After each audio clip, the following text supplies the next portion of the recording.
নমস্কার বন্ধুরা, জানাগোট farm and agriculture চ্যানেলে আপনাদের প্রত্যেককে সুস্বাগতম জানাই। দেশের ভিতর থেকে, দেশের বাইরে থেকে, যে যেখান থেকে যে অবস্থায় ভিডিওটা দেখছেন, আপনারা চেষ্টা করবেন ভিডিওটা দেখার জন্য।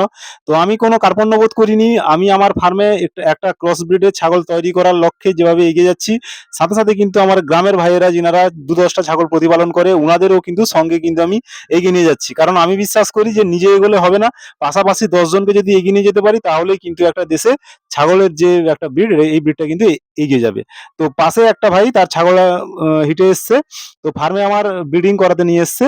তো ব্রিডিং করাচ্ছি। ছাগলটার সাইজটা বন্ধুরা অনেকটা ছোট হওয়ায় কি হচ্ছে, ছাগলটাকে একটু উপরের দিকে তুলে রাখতে হচ্ছে। কারণ ঠিকঠাকভাবে যেন স্প্যানিশটা যেন ভেতরের দিকে ঢুকে আর এক চান্সে যেন কনসিভ যেন করে, সেরকম একটা ব্যবস্থা করা হচ্ছে। আর ছাগলটা, অর্থাৎ আমার যে ব্রিডারটা একটু বড় হওয়ায় কি হয়, ছাগলের উপর যখন চাপে স্প্যানিশটা ঠিকঠাকভাবে মানে যৌনাঙ্গের ভিতর কিন্তু ঢুকে না, সেজন্য নিজেকে ঠিকঠাক পজিশন করে কিন্তু ঢুকাতে হয়। তো এটা একটা কষ্ট সাপেক্ষ একটা ব্যাপার আছে, বা একটু তুলে ধরলেও ভালো হয়। আবার অনেকে এখানে করেন কি, নিচের পিছনের সাইডটাতে একটু উঁচু রাখে এবং সামনের সাইডটাতে একটু নিচু রাখে। তো সেটাও আগে ট্রাই করে নিয়েছি, কিন্তু ট্রাই করার পর দেখেছি তাতেও কিন্তু রেজাল্ট ভালো আসে না। তাই আমি করেছি কি, যখনই মোটামুটি পাঁঠাটা চাপবে পিছনের সাইডটা তুলে তার যে স্পেনিসের সোজাসুজি রাখলে এক চান্সে কিন্তু ভেতরে ঢুকে যায় এবং ছাগলটাও কনসিভ করে খুব ভালো। তো দেখা গেছে ব্ল্যাক বেঙ্গলের যে ব্রিডারগুলো, এইসব ব্রিডারগুলো যতটা অ্যাগ্রেসিভ, এইসব যে সিরোহি ব্রিডার যেটা আমার কাছে আছে, অর্থাৎ বেশ কয়েকবার চাপার পরে কিন্তু সবসময় যে চাপবে সেরকমও কিন্তু নয়। একবার স্পাম বেরিয়ে গেলে আবার কয়েক মিনিটের পরে আবার কিন্তু তারা কিন্তু উত্তেজিত হয়। তো সঙ্গে সঙ্গে যদি বলা হয় পরপর চাপুন, তাহলে কিন্তু তারা কিন্তু চাপতে পারবে না, বা এরকম তারা কিন্তু ইচ্ছা বা আগ্রহ কিন্তু প্রকাশ করবে না। তো ফিমেলটা হিটে এসছে কালকে মোটামুটি বিকাল থেকে। তো আজকে এটাকে ব্রিডিং করাচ্ছি। তো আমি সবসময় সমস্ত খামারি ভাইদেরকে বলি যে যখনই কোনো ফিমেল ছাগল হিটে আসবে, অন্তত সেটাকে যেন ৮ ঘন্টার পরে কিন্তু যেন ব্রিডিং করানো হয়। তাহলে কি হয়, ৮ ঘন্টার পরে ব্রিডিং করালে তাদের ডিম্বাশয় থেকে ডিম্বাণু গর্ভাশয়ে যতটা আসা চলে আসে। তারপরে পাঁঠার যে শুক্রাণু ছাড়ার ফলে যে কনসিভ করে বাচ্চার সংখ্যা কিন্তু অনেকটা বেশি হয়। তো আমি আমার এই ব্রিডার দিয়ে যে ব্রিডিং করিয়েছি, পাশাপাশি বেশ কয়েকটা ব্ল্যাক বেঙ্গলকে, তো রেজাল্ট মোটামুটি খুব ভালো। ৩ টে বাচ্চা হয়েছে। আবার কারো ২ টা, কারো ১ টা, আবার কারো ৪ টাও কিন্তু হয়েছে।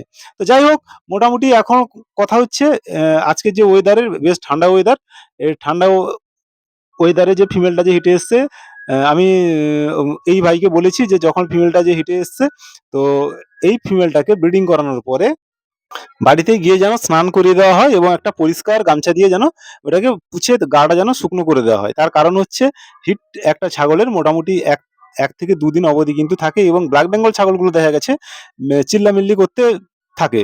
হুট করে যে তারা যে চুপ হয়ে যাবে সেরকম কিন্তু নয়। এরা কিন্তু অনেকক্ষণ চিল্লামিল্লি করতে থাকে। সেজন্য বলা হয় যে ব্রিডিং করার পরে ভালো করে স্নান করিয়ে দেওয়ার জন্য। স্নানটা করিয়ে দিলে শরীরটা অনেকটা তাদের ঠান্ডা হয়ে যায়। তো আর এই চিল্লামিল্লি যে করে, এই চিল্লাচিল্লির ব্যাপারটা এতটা তারা থাকে না।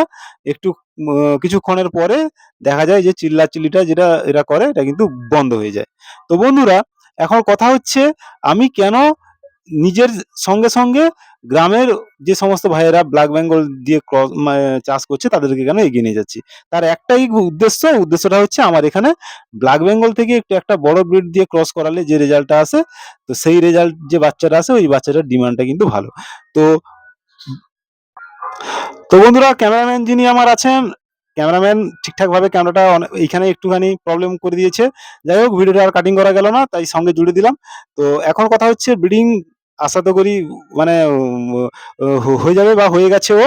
তো এখন আপনারা দেখুন যে স্পার্মটা যে ছেড়েছে, ভেতরের দিকে যে গেছে, সেটা আপনারা একদম পুরা পরিষ্কারভাবে দেখুন। আর একটা কথা হচ্ছে, ব্রিডিং করানোর পরে সঙ্গে ছাগলটাকে এরকম না করে, মানে ৪ পায়ে দাঁড় করিয়ে না রেখে পিছনের ২ টো পা যদি তুলে রাখা যায়, তাহলে স্পার্মটা সঠিকভাবে কিন্তু ভেতরের দিকে সঠিক জায়গাতে কিন্তু প্রবেশ করে যায়। এটা বেশিক্ষণ করা দরকার নেই। হাইয়েস্ট ১ থেকে ২ মিনিট যদি করেন, তাহলেই কিন্তু যথেষ্ট। ঠিক জায়গাতে স্পার্মটা গিয়ে পৌঁছে যাবে এবং ছাগলটা কিন্তু সঠিক সময়ে কিন্তু কনসিভ করে যাবে।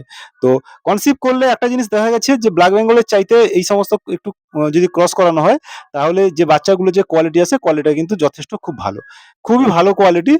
আর ছাগলগুলোর সাইজটাও বেশ বড় হচ্ছে এবং দেখার মতো একটা সাইজ আসছে। যদি খামারি ভাইটা যদি সঠিকভাবে তার যদি পরিচর্যা যদি করে, তাহলে বাচ্চাগুলোরও কোয়ালিটি সত্যি খুব সুন্দর